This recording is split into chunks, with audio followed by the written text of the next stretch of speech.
Abra sua Bíblia comigo em Tiago, capítulo 2. Tiago, capítulo 2.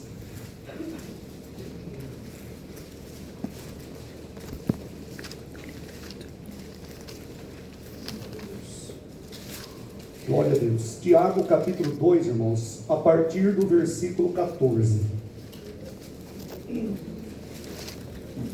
Todos estão comigo aí no texto? Amém. Que Deus fale conosco hoje, né? Já recebemos a oração pela palavra e que a palavra se torne alimento aos nossos corações. Amém. Eu sei que você sabe que a Bíblia Sagrada, a palavra de Deus, é a espada do Espírito Santo. Ninguém melhor do que o Espírito Santo para manusear essa palavra, essa espada, e atingir os nossos corações. Amém? Então diz assim, Tiago capítulo 2, versículo 14. Meus irmãos, que aproveita se alguém disser que tem fé e não tiver as obras? Porventura a fé pode salvá-lo? E se o irmão ou a irmã estiverem nus e tiverem falta de mantimento cotidiano, e algum de vós lhes disser, ide em paz, aquentai-vos e fartai-vos, e lhes não derdes as coisas necessárias para o corpo, que aproveito virá daí? Assim também a fé, se não tiver as obras, é morta em si mesma. Mas dirá alguém, tu tens a fé e eu tenho as obras. Mostra-me a tua fé sem as tuas obras, e eu te mostrarei a minha fé pelas minhas obras. Tu crês que há um só Deus? Fazes bem. Também os demônios o creem e estremecem. Mas, ó homem vão, queres tu saber que a fé sem as obras é morta?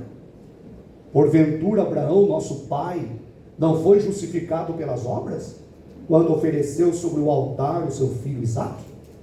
Bem vês que a fé cooperou com as suas obras, e que pelas obras a fé foi aperfeiçoada. E cumpriu-se a escritura que diz, e creu Abraão em Deus, e foi-lhe isso imputado como justiça, e foi chamado o amigo de Deus. Vedes então que o homem é justificado pelas obras, e não somente pela fé. E de igual modo Raabe, a meretriz, não foi também justificada pelas obras, quando recolheu os emissários e os despediu por outro caminho? Porque assim como o corpo sem o espírito está morto, assim também a fé sem as obras é morta. Amém? Amém. Mantenha o texto aberto, pode se assentar. O tempo hoje é menor para eu poder desenvolver esse texto, essa mensagem. Como eu disse, eu quero ser um pouco mais rápido, mais sucinto, mas não menos ungido. Que o Espírito Santo fale conosco. Amém. Seu coração está pronto? Amém. A terra está afofiada? Amém. A terra está fértil? Amém. Pronta para a semente? Amém. Ela pode cair? Amém. Ela vai germinar? Amém. Ela vai produzir? Amém. Ela vai fazer a vontade de Deus na sua vida hoje? Amém. Irmãos, eu quero introduzir a mensagem dizendo que para muitas pessoas, na vida, na verdade, de muitas pessoas, o Evangelho não consegue preencher os anseios da alma. O Evangelho e Deus parecem não preencher os anseios do coração das pessoas.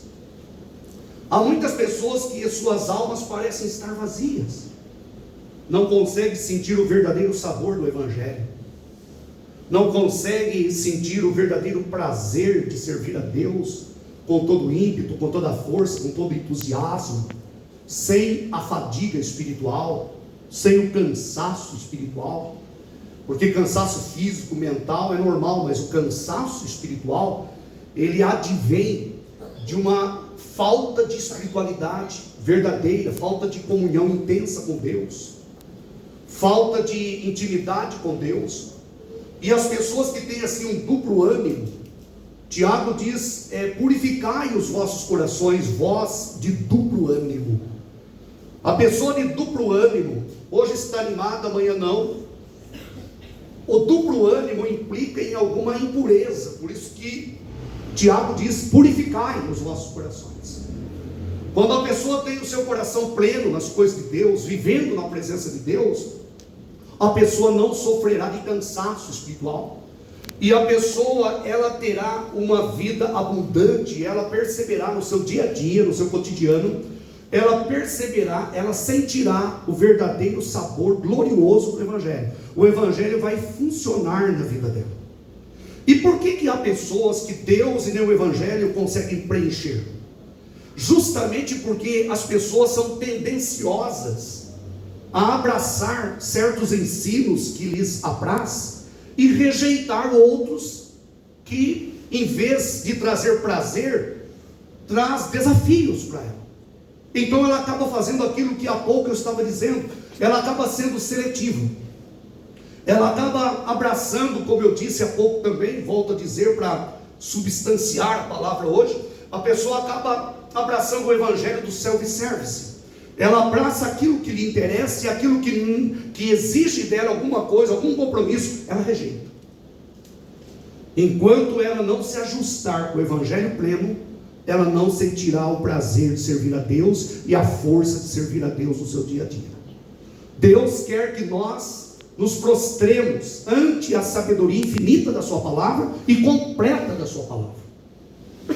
Então as pessoas têm essa tendência de abraçar certos ensinos e rejeitar outros, ou não dar atenção a outros, porque os outros ensinamentos são ensinamentos que trazem exigências. Então ela prefere mais ensinamentos que trazem prazer. E a palavra de Deus, a Bíblia Sagrada, ela é repleta, ela é um livro de doutrina, ela é um livro de ensinamento. A palavra de Deus, ela é repleta de ensinamentos, e todos os ensinamentos dela são absolutamente harmônicos entre eles. Não há conflito, não há uma verdade divorciada da outra, não há uma verdade contraposta à outra, não há uma verdade que desdenha da outra, não há uma verdade que mutila a outra. Então, quando o ser humano abraça uma coisa e rejeita a outra, ela tende a ter uma vida cristã frustrada.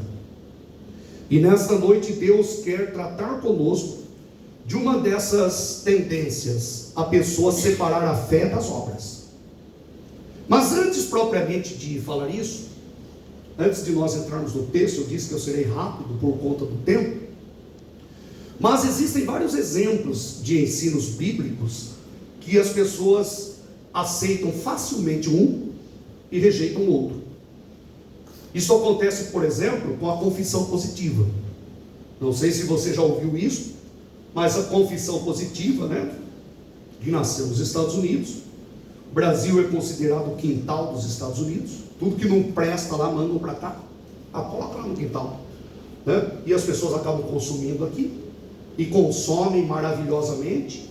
E acham que estão comendo coisa de primeira. Na verdade já é coisa sucateada lá. E a confissão positiva é essa. A confissão positiva é um exemplo de que a pessoa abraça uma verdade e rejeita a outra.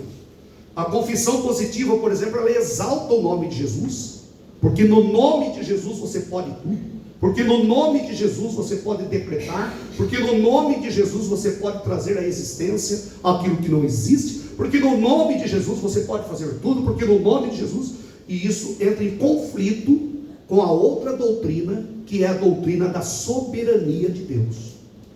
Ou seja, o nome de Jesus é poderoso, amém? Amém. Jesus não pode curar? Glória a Jesus Deus. pode curar? Amém. É o que eu falei, não pode. Jesus pode curar? Amém. Jesus pode libertar? Amém. Jesus pode ressuscitar os mortos? O nome de Jesus é poderoso? Amém. No nome de Jesus você pode ordenar para o demônio sair e ele sai? Sim, amém. Amém? Amém. No nome de Jesus você pode orar por um morto e ressuscitá-lo. Amém. Amém? Amém. O nome de Jesus é poderoso. Isto é um ensinamento bíblico. Aleluia. Só que esse ensinamento bíblico não pode estar em conflito com outro ensinamento bíblico. Sim. E o outro ensinamento bíblico é que Deus é soberano. Aleluia, Jesus. Amém? Amém. E a confissão positiva, ela negligencia a soberania de Deus. Os pais da confissão positiva, por exemplo, dizem que é um absurdo quando um crente ora dizendo: seja feita a tua vontade. Porque seja feita a tua vontade é uma declaração de falta de fé. Em outras palavras, você tem que dizer: Deus, faça isto, porque está escrito na tua palavra. Você tem que confessar positivamente, tem que invocar a palavra, e ela vai acontecer porque você tem a palavra na sua boca. Isso é confissão positiva. Isso levou uma leva de gente ao naufrágio espiritual, porque as pessoas decretaram curas e não aconteceram. Decretaram até conversão de entes queridos, e em vez de conversão a pessoa partiu sem salvação, inclusive. A verdade é que o nome de Jesus é poderoso, mas o nome de Jesus não dá ordem para Deus. Amém, irmãos? Amém. Glória a Deus. O nome de Jesus não anula a soberania de Deus. E eu prefiro ficar com Jesus. Jesus diz: vós orareis assim. E aí ele vai ensinando a oração, e uma parte da oração diz: seja feita a tua vontade, assim na terra como nos céus. Aleluia. É Jesus se submetendo à vontade soberana do Pai. Glória a Deus. Assim é o crente se submetendo à vontade soberana de Deus. Aleluia. E você precisa dosar, trabalhar, porque não existe uma verdade divorciada da outra. Não existe. A tendência das pessoas é abraçar uma verdade que lhe apraz e rejeitar outra que traga responsabilidade para ela. Então, quando ela faz essa separação, quando ela abraça algo, rejeita algo, ela começa a ter uma vida cristã frustrada e não consegue sentir o verdadeiro sabor do evangelho pleno. E Deus quer que você exercite a sua fé, sim. Que você ore em nome de Jesus para que o emprego seja concedido. Que você ore em nome de Jesus para que seu pai e sua mãe sejam convertidos. Que você ore em nome de Jesus para que a pessoa se levante do leito da enfermidade. Deus quer que você exercite essa fé que os apóstolos exercitaram. Mas Deus quer que você também saiba e possa dizer: todavia seja feita a tua vontade, assim na terra como no céu. Isso é cristianismo equilibrado. Glória a Deus. Isso é verdade com verdade se harmonizando. Isso é um ensinamento não conflitando com outro ensinamento. As pessoas têm esta tendência. Eu tenho esta tendência se eu não vigiar. Você tem essa tendência se você não vigiar. A igreja tem essa tendência se ela não vigiar e se ela não for instruída na palavra. Porque igreja fraca é sinal de teologia inadequada.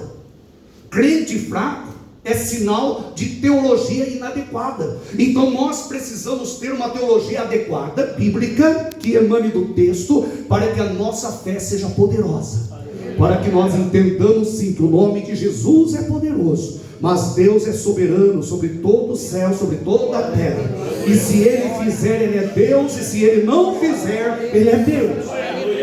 Ele continua sendo Deus. Jó entendeu isso. Jó diz: bendito seja Deus. Ele deu, Ele tirou, bendito seja o nome dele. Aleluia. Por outro lado, nós vemos Paulo dizendo: eu sei em quem tenho crido, e eu sei que Ele é poderoso para fazer infinitamente mais do que tudo que pensamos, pedimos ou imaginamos. Paulo sabia dessa infinidade de Deus em operar na sua vida e no seu ministério.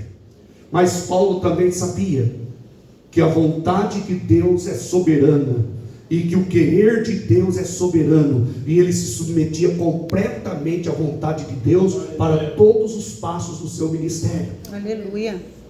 Então nós precisamos, e hoje daqui a pouco eu entro no texto, quando eu entrar, ele não vai ser muito demorado no texto, mas existem várias verdades que as pessoas abraçam e outras que elas rejeitam, e são ensinamentos bíblicos. Por exemplo, a pessoa não tem dificuldade nenhuma e entender Jesus no sentido dele ser o advogado das nossas almas, aquele que foi chamado para estar ao nosso lado, amém? Para advogar as nossas causas.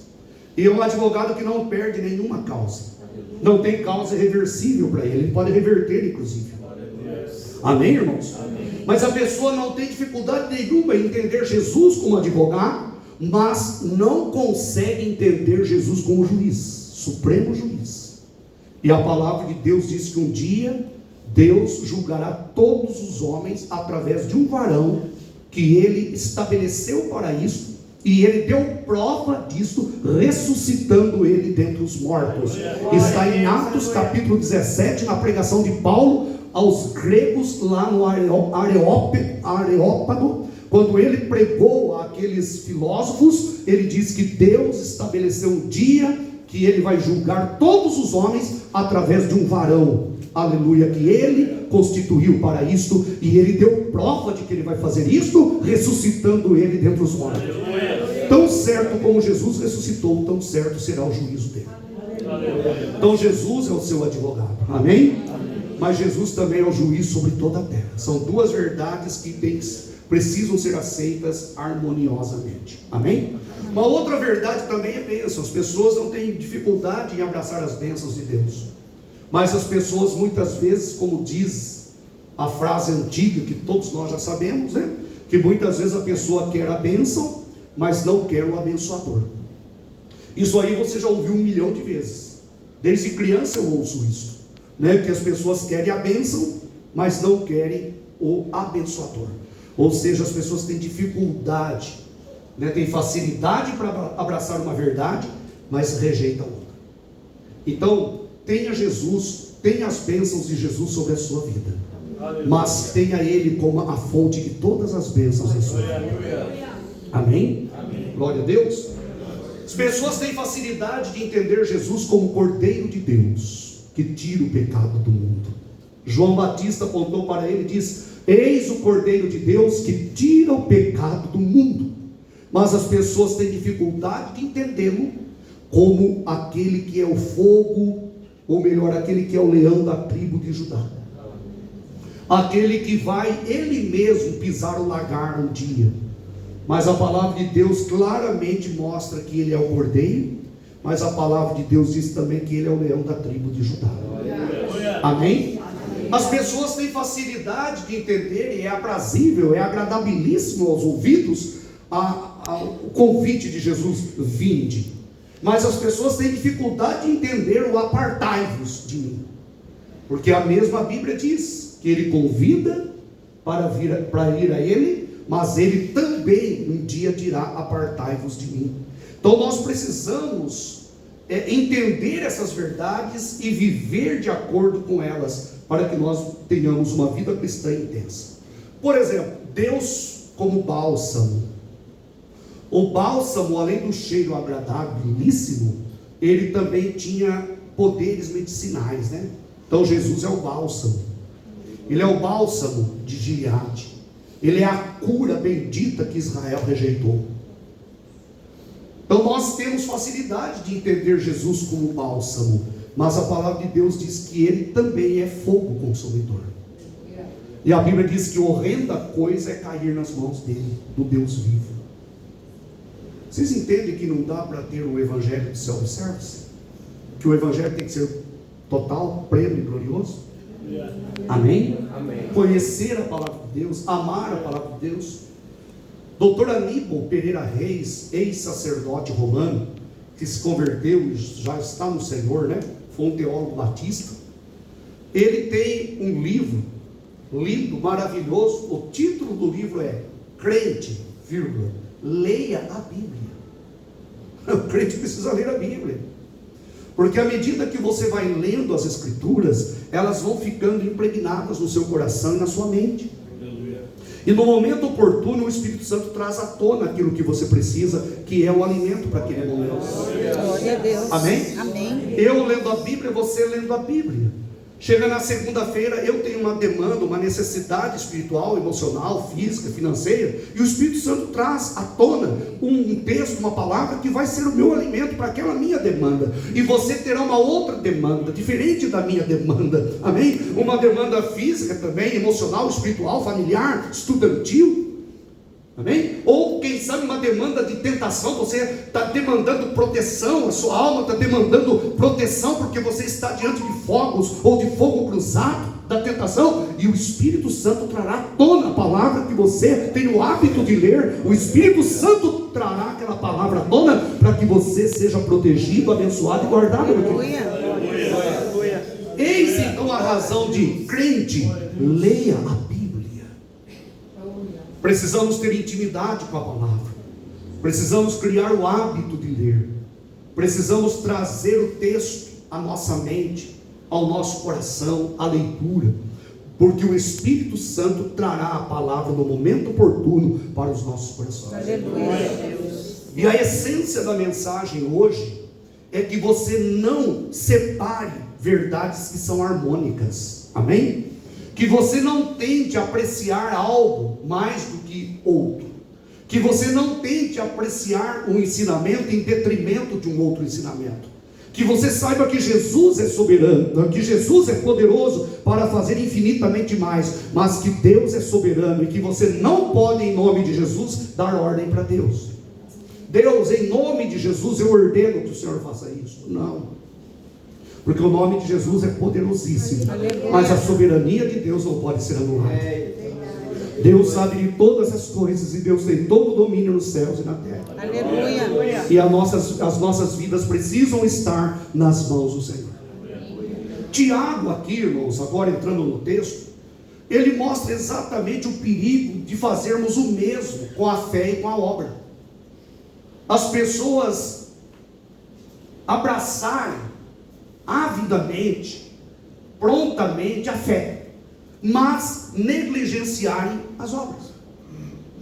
E Tiago vai mostrar claramente que isso não é possível, que se uma pessoa tiver fé, mas não tiver as obras, a fé dela na verdade não é verdadeira, é uma fé morta.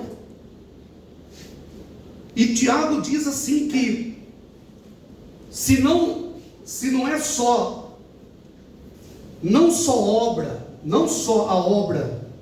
não salva, não é só, a obra só não salva, mas a fé também sozinha ela não salva.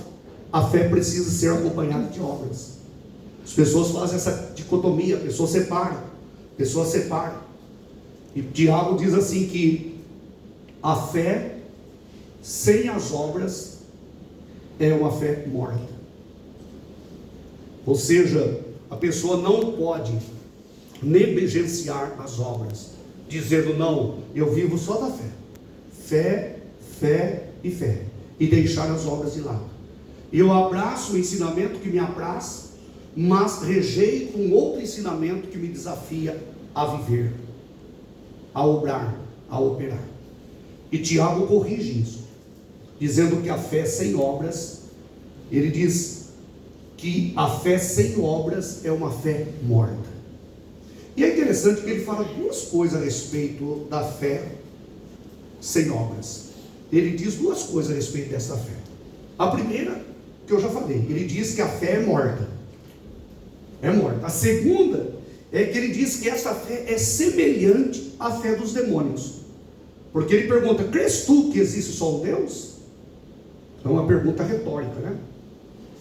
Pergunta retórica é aquela pergunta que implica de uma resposta óbvia. Não é uma pergunta de dúvida. Crês tu que existe só um Deus? Fazes bem. Mas saiba que até os demônios creem e estremecem. Ou seja, é uma fé sem operar, sem agir, sem acontecer. Ou seja, uma fé sem sentido. Agora,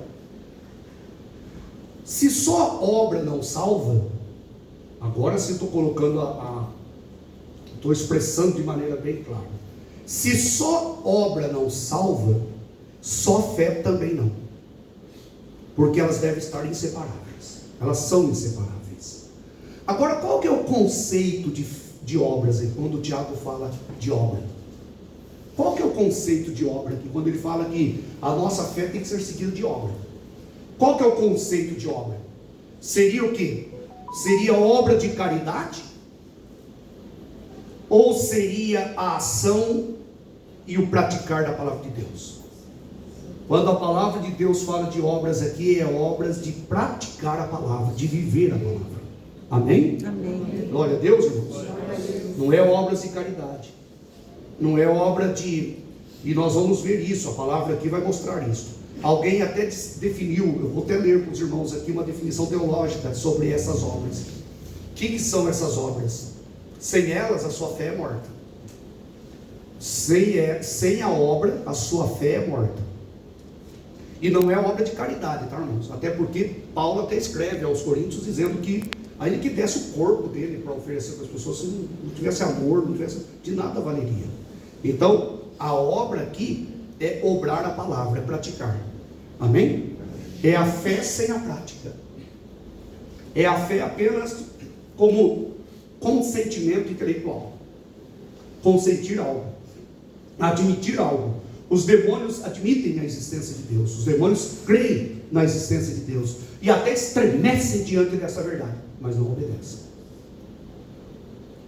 Os demônios obedecem? Não. Há provisão de salvação para os demônios? A cruz é provisão de salvação para a raça humana. Para os demônios não há provisão. Sabia disso? Isso é um ponto teológico interessante. Pastor, se um demônio um dia se arrepender, Jesus salva ele? Não, não existe isso. O homem pode se arrepender, os demônios não se arrependem. Os demônios estão confirmados em. Nós estamos vivendo em. Porque é assim, ó. Quando houve a rebelião lá no céu, quando 1/3 dos seres celestiais se rebelou contra Deus, e esse 1/3 de seres celestiais se tornou, ou se tornaram demônios, aqueles que permaneceram fielmente a Deus, eles foram confirmados em. E os demônios foram confirmados em. Os anjos foram confirmados em santidade. Não tem mais tentação no céu, nunca mais haverá tentação no céu. Não haverá outra rebelião. Amém? Não haverá outro Lúcifer. Não haverá outro que dirá: subirei para cima das estrelas e farei, serei semelhante ao Altíssimo. Nunca mais haverá isso. Porque eles foram confirmados em. Os anjos lá no céu estão confirmados em santidade. Amém? E os demônios? Os demônios estão confirmados em iniquidade. Não tem como eles, o quadro deles não reverte. E o crente? O crente ele está vivendo em. E o ímpio? O ímpio está vivendo em. Sabia? O ímpio está vivendo em iniquidade, não está? Mas ele está confirmado ainda? Não, não está confirmado. Jesus pode salvar ele hoje. Glória a Deus, irmãos. Aleluia. Um dia você estava vivendo em iniquidade, mas Jesus transformou a sua vida e hoje você está vivendo em santidade. Nós ainda não fomos confirmados em, nós estamos vivendo em. Amém? Glória a Deus. Então, por exemplo, o ímpio está vivendo em iniquidade. Se ele morrer, ele é confirmado na iniquidade. Aí ele está confirmado na iniquidade, igual os demônios. O crente está vivendo em santidade. A hora que você partir desse mundo, você será confirmado em santidade. Nunca mais tentação, aleluia. Nunca mais fraqueza, aleluia. Nunca mais retrocesso, aleluia. Aí sim, só a partir daí sim, uma vez salvo para todo sempre salvo. Glória a Deus, irmãos. Mas aqui na terra não, aqui você está vivendo em. Amém? Então viva em. Glória a Deus, amém, irmãos? Quem está vivendo em santidade, diga amém. Amém. Vai continuar vivendo em santidade? Amém. E um dia vai ser confirmado em santidade? Amém. Vai vivendo em santidade, não mude.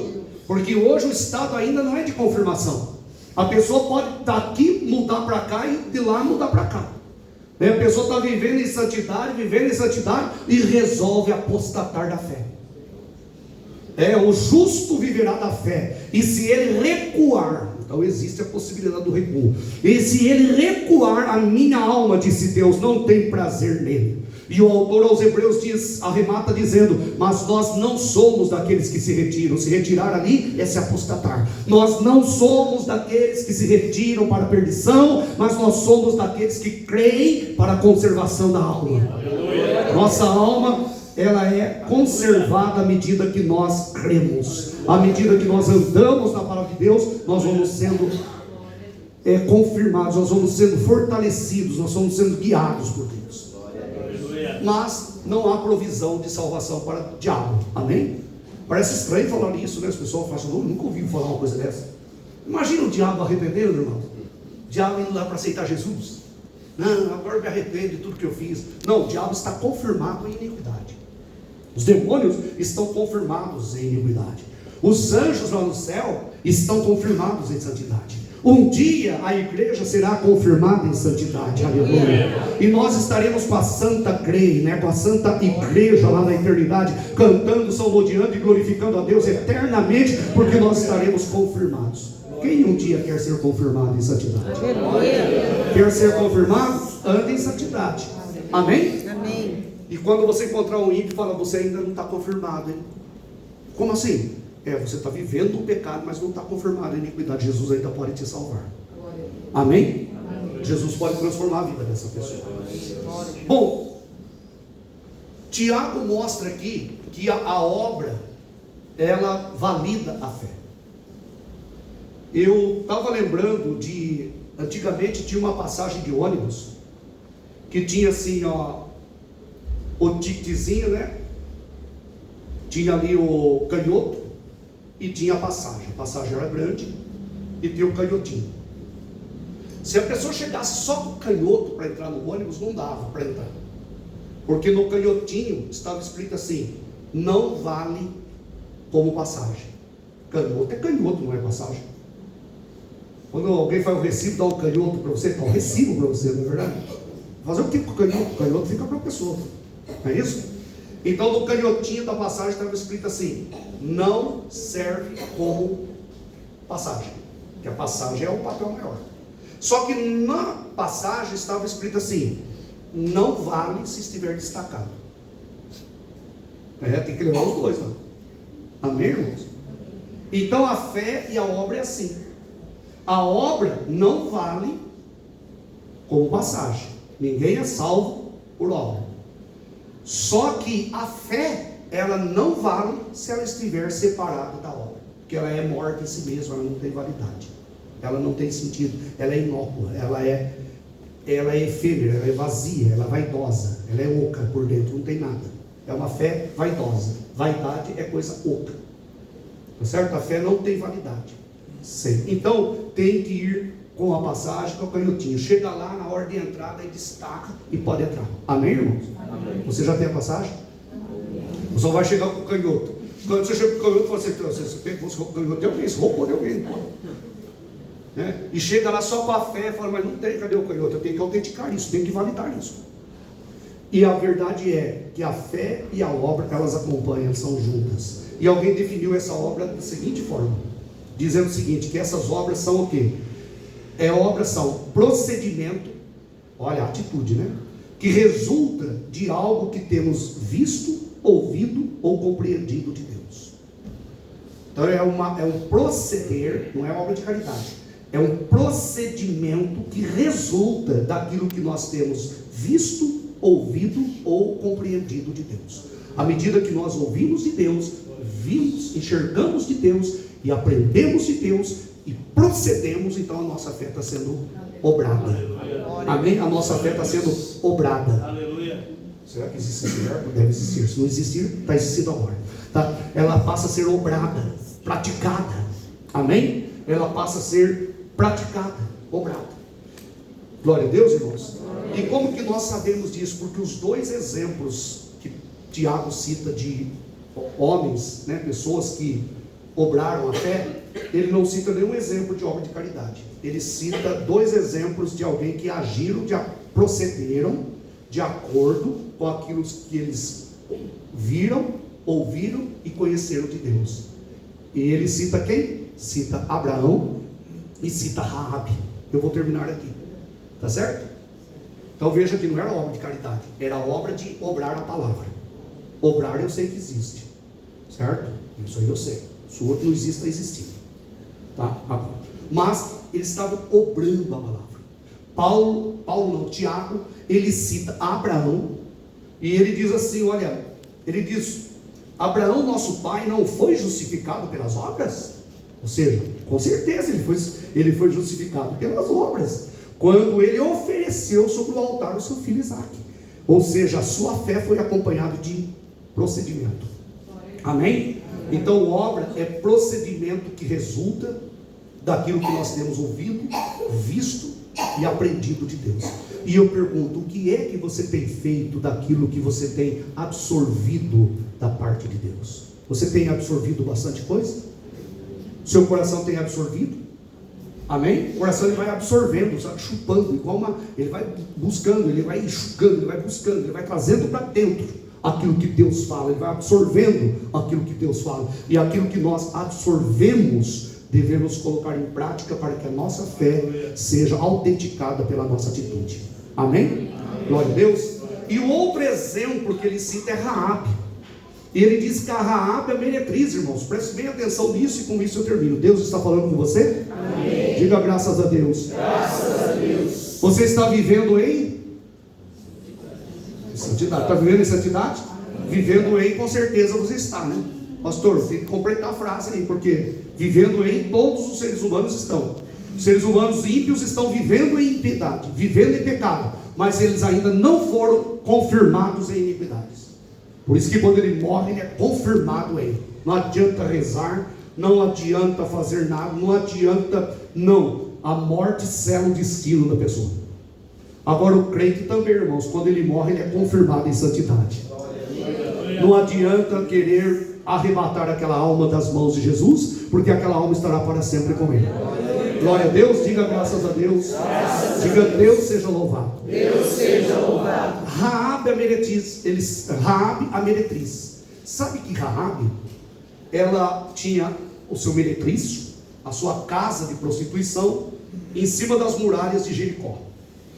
E é interessante que quando Josué envia 12 espias lá, aqueles homens lá foram lá espiar, né? Foram espiar, e eles foram o quê? Escondidos.